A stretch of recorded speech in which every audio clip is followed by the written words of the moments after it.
मेरो गाउँ यो भयो।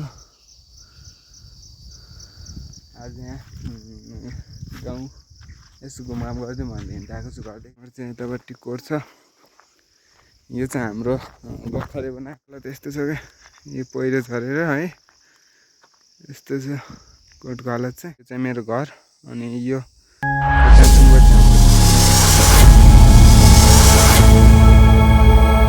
सम्पूर्णमा दर्शक नमस्कार अनि आयो सम्पूर्ण सन्चै हुनुहुन्छ होला। म पनि एकदम सन्चै हुन्छु होइन, आराम नै छु। हजुरको छ नर्मल खबर, मेरो चाहिँ सबै ठिकठाक छ। सो म चाहिँ आज यहाँ गाउँ यसो घुमघाम गरिदिउँ भनेर हिँड्दा आएको छु घरदेखि चाहिँ। म चाहिँ भर्खर घरबाट हिँडेको है। म चाहिँ अहिले बाटोमै छु। म चाहिँ आज टक्क एक्लै नै छु। सो अब यो सोमबार हो कि आज चाहिँ है, अनि अहिले चाहिँ 3 बजिसक्यो। अब म चाहिँ एकछिन त्यहाँ परसम्म पुगेर आइदिन्छु भनेर घरदेखि हिँडेको होइन। म घरदेखि नजिकै छु। सो अनि हाम्रो चाहिँ यतापट्टि कोर छ। यो चाहिँ हाम्रो भर्खरै बनाएको होइन, 2-4 महिनै भयो होला सायद।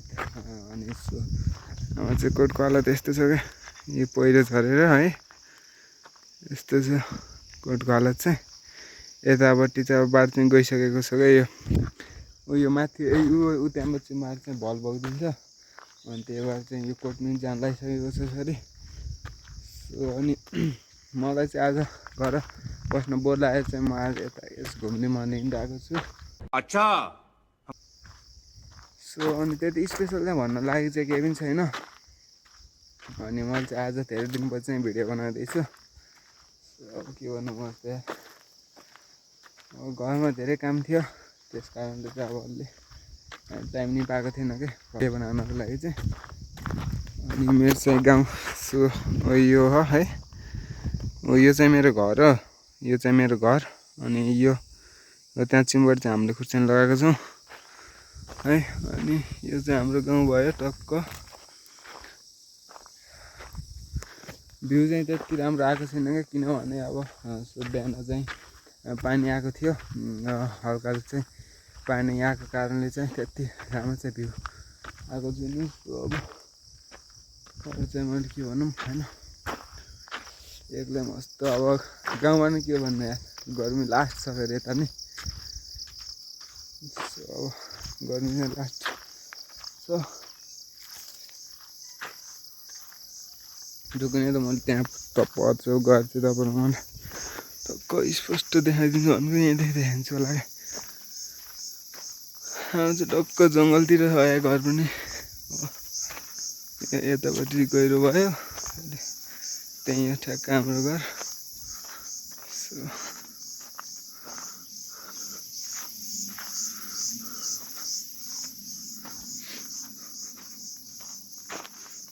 यतापट्टि टक्क लगाएर अब जान्छु म चाहिँ। ल यो हाम्रो गाउँ चाहिँ हेर्न सक्नुहुन्छ, यो हो कि हाम्रो गाउँ। त्यति राम्रो भ्यू चाहिँ आएको छैन, जताततै चाहिँ धुन्दिला जस्तो भएको छ क्या ठाउँ चाहिँ होइन। अनि यहाँ चाहिँ ठुलो भिर छ, यतापट्टि चाहिँ ठुलो भिर छ क्या। यो नि हाम्रै खेतहरू है, त्यहाँ पारितिरपट्टि चाहिँ देखेको छ हाम्रै खेत हो। अनि सो अरू भन्नको लागि चाहिँ त्यति केही पनि छैन। अब सो बारी जङ्गल हुँदै चाहिँ अब हरियाली भइसकेको छ, घाँसहरू पलाउँदैछ होइन, त्यस कारणले चाहिँ हरियाली हुँदैछ। सो अब के भन्नु पर्छ मैले, यहाँ चाहिँ बिजुली ल्याउनको लागि चाहिँ यो पोल यहाँ चाहिँ लिएको हो होइन। सो तर बिजुली चाहिँ आएको छैन।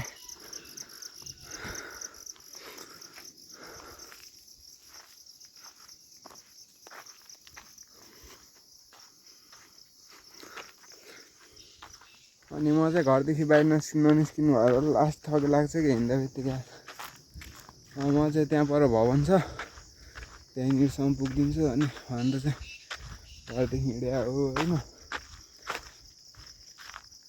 सो अब के भनौँ, अब गाउँमा बसेपछि कन्टेन्ट बनाउनको लागि चाहिँ निकै गाह्रो हुन्छ क्या होइन। मैले चाहिँ त्यही भएर अब गाह्रो नै हुन्छ, त्यही भएर चाहिँ मैले अब युट्युबमा भिडियो चाहिँ हालेको थिएन अनि धेरै दिनपछि आज सोचिराखेको थिएँ अब गाउँ भिजिट गरिदिउँ न त भनेर चाहिँ अब टक्क आज हिँड्दै होइन आज चाहिँ भिडियो यो भयो सो भोलि चाहिँ त्यति अब कुन दिन हाल्छु होइन आज पछि अब थाहा छैन मैले चाहिँ अब कन्टेन्ट बनाउनु चाहिँ लास्ट गाह्रो हुन्छ है सो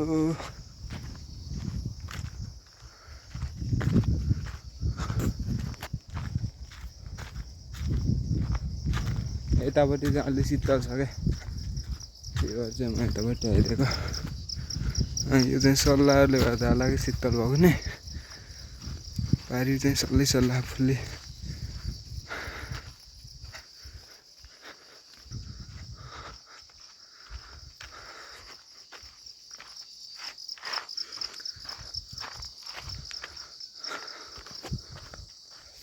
म चाहिँ अब यहाँ भवनमा आइसकेको छु भवन चाहिँ हाम्रो भवन चाहिँ त्यहाँ यो चाहिँ यता गाउँ अनि उता गाउँको चाहिँ सेन्टर भवन पर्छ कि यो चाहिँ केन्द्रमै पर्छ होइन टक्क बिचमै यहाँ चाहिँ केही मिटिङ सिटिङ हुन्छ कि यो भवनमा चाहिँ यहाँ चाहिँ हाम्रो भवन चाहिँ है सो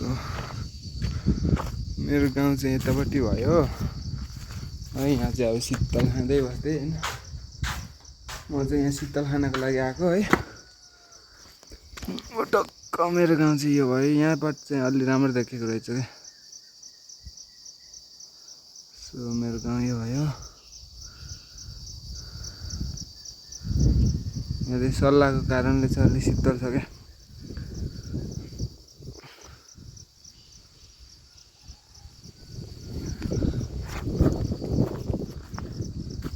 शीतल छ मलाई